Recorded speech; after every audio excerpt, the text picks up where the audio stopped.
Hello, everybody. Welcome to Late Night Football. Welcome to our match reaction show. It's finished Arsenal 3, Bournemouth 2, but it's a game where the scoreline just doesn't tell the story of the game, does it? Maybe we were going to go. It started with a goal in 9 seconds, and it's ended with a goal possibly at the last second of the game. That probably juxtaposes what the game is all about, isn't it?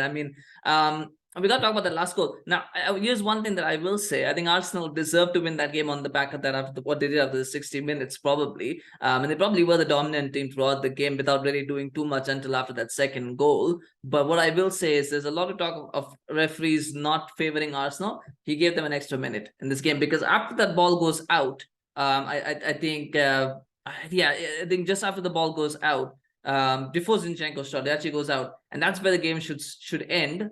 Pretty much, but it doesn't. He lets it go on. Zinchenko gets the shot away, and then they get a corner. So, they got a bit of luck there, Arsenal, because then I've seen teams where even, they're not allowed to take the corner because it's like 30, 40 seconds after the time is over, but he allowed him to take it. I'm not saying it is wrong. I'm not saying that Arsenal didn't deserve to win. I'm saying they got a bit of help from the refs there towards the end, and that's something that hopefully Arsenal fans will remember. As we keep saying, over the course of the season, bad decisions, good decisions, they tend to even themselves out. They do, no matter what you say, they do. And this one, they got one here in the chamber for themselves. So with that said, let's talk about that last goal, because for me, and this is called commentator's curse, isn't it? Because the commentators like, well, but they've defended corners so well. Can they defend one last one? And you just know when commentators say that, there's something going to happen. There's something crazy that's going to happen. It's an okay corner. There's nothing very special about the corner. But it comes out to Nelson, and I just feel like I think Bournemouth were kind of,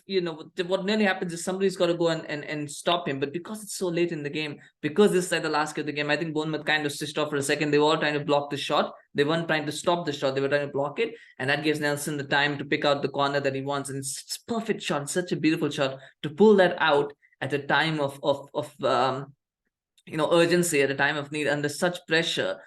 Is just remarkable. And I've got to say, it's a beautiful strike for Reiss Nelson. It's a fantastic goal. And, it's a goal that deserves to win the game, as I said, and it did deserve to, and it did win that game. And Nelson was good. I think when he came on, he injected a lot of pace into the side. He was very direct. Got the assist as well for that second goal. So I think that was a good change by Arteta, but that goal is so good to watch, isn't it? And 3 points are so important for Arsenal, because had they dropped the 2 points, to come back from 2-0 to get 2-2, you feel, yeah, okay, that's good. But I think 2-2 would not have helped them. They needed a win, because they need to win. Because that City game is the last game where Manchester City have it in their hands. After that, as long as Arsenal match City's results, aside from that game, as long as Arsenal match City's result, they will win the title, no matter what Manchester City do. So they need to keep winning, and particularly because City have beaten Bournemouth and they'd beaten Newcastle United. Arsenal need to win today. They couldn't afford to lose today, or draw. They need to win, and so they get the 3 points, and that is so important for Arsenal. Just the belief as well. The fact that they went 2-0 down. Going 1-0 down after 9 seconds. That's a little bit of a kick in the teeth, isn't it? It was the first attack of the game. Maybe the changes had an impact, because you've got Fabio Vieira instead of Xhaka playing in midfield. Maybe that makes a difference. So maybe there's a little bit of settling, and maybe Arsenal weren't as settled in their positions that they normally are, and so that allowed the cross to come in from that side, and Billing just goes in. It's a deflection really from Gabriel that helps Billing to really score that goal. But after 9 seconds, it's always a kick. The thing is, though, you scored 9 seconds. It's a good thing and a bad thing. A good thing because a bad thing obviously because you conceded early, but it's a good thing because you have a lot of time to kind of get back in the game, and maybe that was a factor. The second goal that came was just bad defending. It was just bad marking, because it's a corner, and he just has an unmarked header. Senesi has an unmarked header. That should not happen for a team like Arsenal. They've generally been pretty good at defending set pieces, but over there, I think it was just lax marking for some reason. It's almost a free header for Senesi, which shouldn't happen. And at 2-0, you're thinking, is this going to be one of those days for Arsenal? Is this the moment where the title race swings in City's way? And it might have felt like that. But then Arsenal responded. Thomas Partey's goal, again, it's up for corner. Probably Neto could have done better with the clearance. I'm not sure. Maybe he could have done better. I'm not sure. But then the ball, when it comes back in, Partey just goes in. Again, poor defending. He just goes in at the back post. Like, there's nobody marking him, nobody following his run. It's poor defending from a team that really had been defending well up to that point. and it becomes 2-1. And at 2-1, you kind of go, right, I mean, Arsenal are going to get back in this. They are going to. It's just you feel that they're going to get back into it, and they did. And what will disappoint Bournemouth is one that they conceded a goal at 2-0. They were 2-0 up, and within 5 minutes, they allowed it to become 2-1. When you're 2-0 up, away from home, what you want to do is you want to play for time. You want to make sure that you're pushing.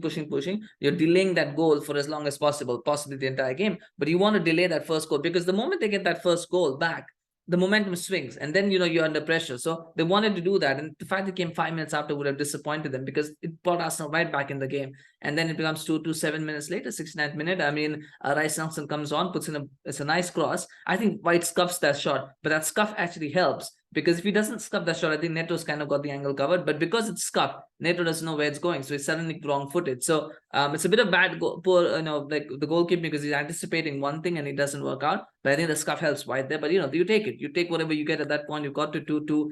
I just felt towards the end of the game that Arsenal kind of running out of steam. They were like thinking, what are we going to do? What are we going to do? How are we going to break Bournemouth down? The Bournemouth had 10 players, literally had 10 players camped on the edge of their box. You got to watch that. I mean, I'm sure there's a clip, someone will put it up at some point, but there's 5 people just ahead of that first small box, the 6 yard, I guess the 6 yard line, as they called it. And then there's one just near the penalty line. That's in the penalty box line. That's another 5. There's 10 players all camped on the edge of their own area. I mean, it's just something to watch, isn't it? As a fan, you see that and you go, wow, that is a sight to see. But they found a way through. It was a set piece that was going to do it. I don't think open play was going to work for them. I think they needed a set piece, and the set piece was what they got. And then Reiss Nelson, of course, finish it off. Brilliant finish.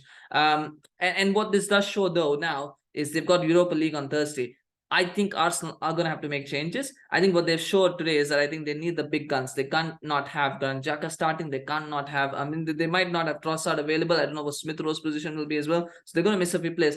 If I was Arteta, I would go, screw the Europa League. I mean, the Europa League, it's there. Yes, you want to win it, but you can't risk your best players in there. Just drop. You've got to rest your key players. And I wouldn't be surprised if he makes 11 changes to the team. He's got to do that, because if he wants to win the Premier League, he can't. Arsenal don't have a squad where they can focus on both. I'm sorry, they don't. You can disagree with me in the comments if you think. I just don't think they have the squad to cope with both. So they're going to have to. And opportunities to win the Premier League don't come around every time. So he's got to. I think he's going to drop. He's going to have to drop the Europa League. And by drop, I mean it doesn't mean he's going to throw it away. But I mean he's got to rest his players. And I expect Sporting are good enough to beat an Arsenal B team.